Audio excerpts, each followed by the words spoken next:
Breaking news મળી રહ્યા છે। ધરોઈમાંથી પાણી છોડાતા સાબરમતી નદી બે કાંઠે વહેતી હતી। અમદાવાદના બાકરોલમાં 30 થી વધુ લોકો ફસાયા છે। નદીમાં ફસાયેલા લોકોને બચાવવા રેસ્ક્યુ ઓપરેશન હાથ ધરવામાં આવ્યું છે। વાસણા બેરેજમાંથી પાણી છોડાતા આ શ્રમિકો ફસાયા હતા। ફાયર બ્રિગેડની 5 ગાડીઓ અને 3 બોટ અત્યારે ઘટના સ્થળે પહોંચી ગઈ છે। નદી પર ઓવરબ્રિજની કામગીરી કરતા આ તમામ જે લોકો હતા, તમામ જે શ્રમિકો હતા તે અહીંયા ફસાયા છે। વરસાદ ધસમસતા પાણીના પ્રવાહ વચ્ચે રેસ્ક્યુ ઓપરેશન અત્યારે હાલ શરૂ કરવામાં આવ્યું છે, યથાવત છે। ત્યારે સાબરમતી અહીંયા બે કાંઠે વહેવા લાગી છે। ધરોઈમાંથી જે પાણી છોડવામાં આવ્યું હતું ત્યારે અત્યારે બાકરોલની અંદર 30 થી વધુ લોકો ફસાયા હોય તેવી વિગતો સામે આવી છે। આ તમામે 30 ને અહીંયા બચાવવા માટેની રેસ્ક્યુ ઓપરેશન હાથ ધરવામાં આવ્યું છે। નદીમાં જે આ લોકો ફસાયેલા છે, જે શ્રમિકો ફસાયા છે, તેમને બચાવવા રેસ્ક્યુ ઓપરેશન યથાવત છે। આપણી સાથે વિજય દેસાઈ લાઈવ જોડાઈ ગયા છે। વિજય, બાકરોલની અત્યારે સ્થિતિ આ છે કે જ્યાં અચાનક ધરોઈ ડેમમાંથી જે પાણી છોડવામાં આવ્યું, અહીંયા સાબરમતીમાં પૂરની સ્થિતિ સર્જાઈ, 30 લોકો ફસાયા છે।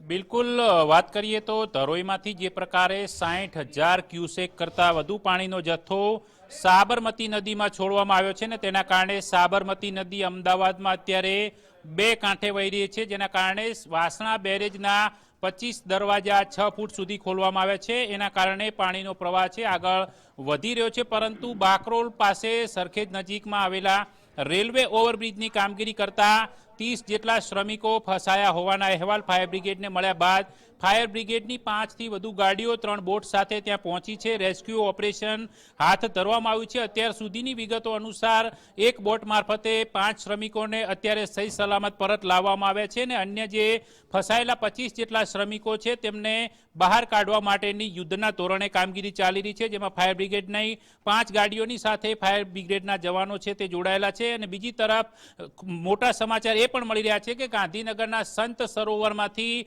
વધુ 63,000 ક્યુસેક પાણીનો જથ્થો છે તે છોડવામાં આવ્યો છે, જેના કારણે હજી પણ અમદાવાદમાં સાબરમતી નદીનું જળસ્તર વધવાની પૂરેપૂરી ચેતવણી આપવામાં આવી છે। સાથે ગાંધીનગર જિલ્લાના જે 28 જેટલા નદી કાંઠાના ગામડાઓ છે કે જેને એલર્ટ આપવામાં આવ્યું છે, પરંતુ સાબરમતીમાં જે પ્રકારે પાણીનો પ્રવાહ વધી રહ્યો છે તેમાં બુલેટ ટ્રેનની કામગીરી ને લગતો જે સામાન હતો એ પણ આ પાણીના પ્રવાહમાં તણાયો છે।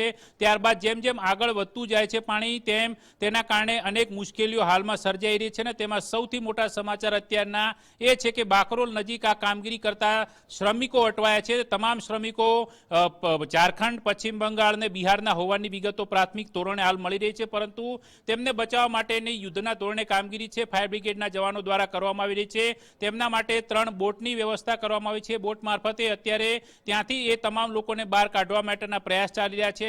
પ્રાથમિક વિગતમાં 5 લોકોને અત્યાર સુધીમાં બચાવીને હેમખેમ કાંઠા વિસ્તારમાં લાવવામાં આવ્યા છે। આ ઉપરાંત અન્ય જે 25 જેટલા ફસાયેલા શ્રમિકો છે તેમને બહાર કાઢવા માટેની કામગીરી હાલ ચાલી રહી છે। જોકે નદીમાંથી જે પ્રકારે પાણીનો પ્રવાહ છોડવામાં આવી રહ્યો છે તેને લઈને કાંઠા વિસ્તારોને અગાઉથી જ એલર્ટ આપવામાં આવેલું છે, પરંતુ આ પરિસ્થિતિ વચ્ચે આ શ્રમિકો ત્યાં કામગીરી કરતા હતા એટલે એક સુરક્ષાને લઈને સવાલ એ પણ ઉઠે છે કે જો ઉપરવાસમાંથી ધરોઈમાંથી પાણી છોડાયા બાદ જે પ્રકારની ચેતવણી ઇસ્યુ કરવામાં આવી હતી તેમ છતાં આ શ્રમિકો ત્યાં નીચાણવાળા વિસ્તારમાં નદીના પટમાં કામગીરી કેવી રીતે કરતા હતા એ સવાલ ચોક્કસપણે અત્યારે ઉઠી રહ્યો છે, પરંતુ હાલ સવાલોને બદલે એ કામગીરી કરવાનો સમય છે કે જે ફસાયેલા નાગરિકો છે, જે શ્રમિકો છે, તેમને સહી સલામત રીતે કાંઠા વિસ્તારમાં પરત લાવવામાં આવે ને તે માટે અત્યારે ફાયર બ્રિગેડની ટીમો ત્યાં કામગીરી કરી રહી છે। બિલકુલ વિજય, સમગ્ર માહિતી સાથે જોડાવા બદલ આપનો આભાર।